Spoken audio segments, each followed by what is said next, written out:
ഇറക്കുമതി തീരുവകൾ പ്രഖ്യാപിച്ച് ട്രംപ്. ഇന്ത്യക്കെതിരെ 26% ഇറക്കുമതി തീരുവ ചുമത്തി. 34% തീരുവയാണ് ചൈനയ്ക്കെതിരെ ചുമത്തിയത്.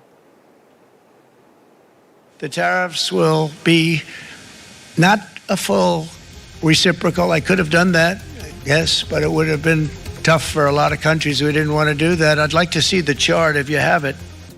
You bring it up, Howard. This is our great Secretary of Commerce. So, if you look at that, China, first row, China, 67%. That's tariffs charged to the USA, including currency manipulation and trade barriers. So, 67%, I think you can, for the most part, see it. Those with good eyes, with bad eyes.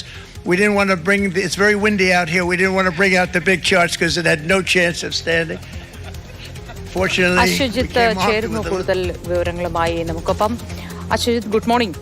ഇത് ഏത് തരത്തിലായിരിക്കും ട്രംപിന്റെ ഈ പ്രഖ്യാപനം ഇന്ത്യയെ ബാധിക്കുക?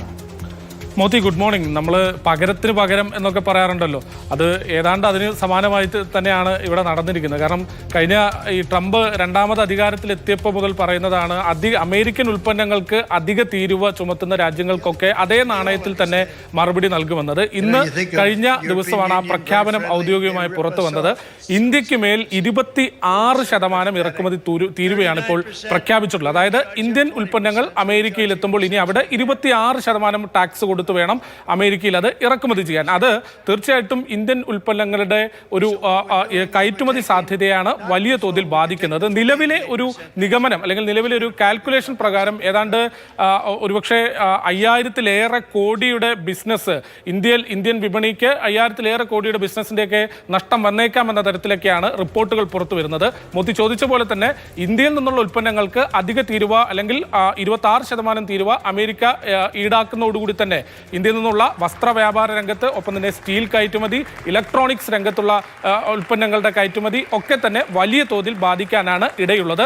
ഈ സാഹചര്യം കേന്ദ്ര സർക്കാർ വളരെ കൃത്യമായി തന്നെ നിരീക്ഷിച്ചു വരികയാണ്. ഇനി എന്തായിരിക്കും ഒരുപക്ഷെ ഈ ടാക്സ് ഡിഡക്ട് ചെയ്തുകൊണ്ട് അല്ലെങ്കിൽ ടാക്സ് ഇന്ത്യ ഈടാക്കുന്ന ടാക്സ് ലഘൂകരിച്ചുകൊണ്ട് ഒരു നടപടിയിലേക്ക് പോകുമോ എന്നുള്ളതാണ് ഉറ്റുനോക്കുന്നത്. ഏതായാലും വിട്ടുവീഴ്ചയ്ക്ക് അമേരിക്ക തയ്യാറാകുമായിരിക്കുമോ? ഇന്ത്യ ചുമത്തുന്ന തീരുവയിൽ ഒരു വ്യത്യാസം വരുത്തിക്കൊണ്ട് തിരിച്ച് അമേരിക്കയും ആ തീരുവയിൽ ഒരു കുറവ്, നേരത്തെ പറഞ്ഞ പോലെ പകരത്തിന് പകരം എന്നതിൽ ഒരു ഇളവ് അമേരിക്ക നടത്തുമായിരിക്കും?